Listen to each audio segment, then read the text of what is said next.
How to fix your entire life in 60 seconds. Name what you are avoiding. Name the fear. Count the cost. Take the next step. If you are anything like me, you want the one-day reset. The full reboot where you sit down, tell the truth, map your life, and walk away feeling like a different person. The kind of day where clarity hits so hard it feels like a new operating system downloaded into your mind. And yes, those days can change everything. But most people do not need a one-day reset. They need a 60-second reset. Because the reason your life is not working is not because you lack information. You already know what to do. You already know what you are avoiding. The issue is that in the moments that matter, you keep choosing avoidance instead of movement.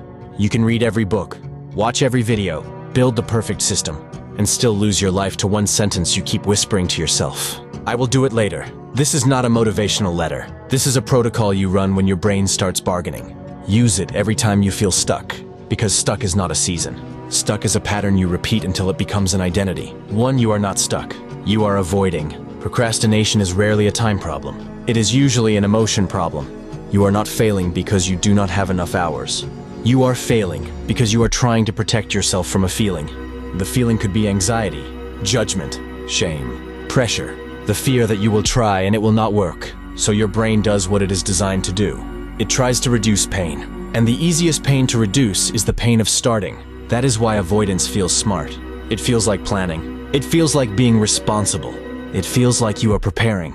But what it really is self-protection disguised as strategy. Protection usually looks like this. 1. You overthink the first step until it feels complicated. 2. You research the thing instead of doing the thing. 3. You rearrange your list because it gives you the illusion of progress. 4. You wait for clarity, as if clarity arrives before action. 5. You wait to feel ready, as if readiness is a mood instead of a decision. Avoidance is not random. It is goal-oriented. The goal is relief. Relief from judgment. Relief from failure. Relief from responsibility. Relief from the discomfort of becoming someone new. That is why you procrastinate. Not because you are lazy, because your nervous system would rather feel safe than free.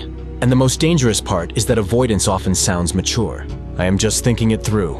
I need more clarity. I am waiting for the right time. I have to heal first. No, you are delaying the part of life that would change you. Here is the trap. When you say later, you are not buying time. You are buying comfort. And comfort is expensive. It costs you momentum. It costs you self-trust. It costs you years, too. The cost is not your productivity. The cost is your identity. Every time you avoid, you cast a vote. Not for the outcome you want, for the person you are becoming. This is why the issue is deeper than productivity hacks. Because your habits do not only create results, they create you. Avoidance trains your brain to believe. 1. I do not finish. 2. I do not follow through. 3. I do not face discomfort. 4. I do not keep promises to myself. Then you do it once. Then again. Then it becomes your baseline. And eventually you stop calling it a habit. You start calling it your personality. I am not disciplined. I am not consistent.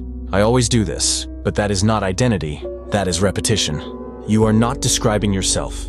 You are rehearsing yourself. And your mind will defend what is familiar, even if it is destroying you. Because familiarity feels like safety. So you keep returning to the same loop. Not because you enjoy it, because you know it.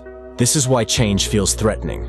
It is not just that you might fail. It is that if you succeed, you have to become someone who cannot hide anymore. 3. The 60-second reset that fixes your life. When you feel stuck, do not negotiate. Do not hold a debate in your head. Do not try to solve your entire life in one sitting. You are not looking for a perfect plan. You are looking for movement. Ask these 4 questions out loud.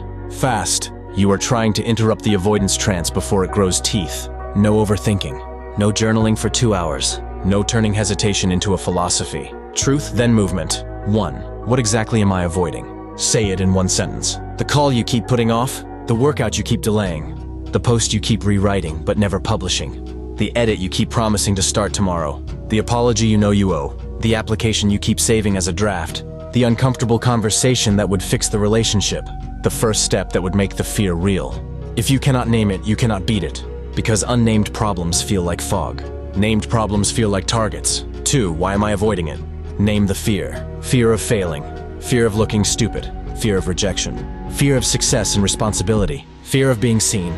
Fear of realizing you are behind. Most people stay stuck because they keep fear vague. Vague fear feels infinite. Named fear becomes manageable. 3. What is the real cost? Cost in time. Cost in stress. Cost in opportunities. Cost in money. Cost in relationships, cost in self-respect. Avoidance is not free. You are paying with your future, and you are paying daily. 4. What is my next tiny step right now? Open the doc, write the first sentence, put your shoes on, text the person, set a 10-minute timer, send the email, do 1 rep, create the first ugly draft. Tiny, now, because speed creates momentum, action beats thinking, movement creates evidence, and evidence is what your brain respects.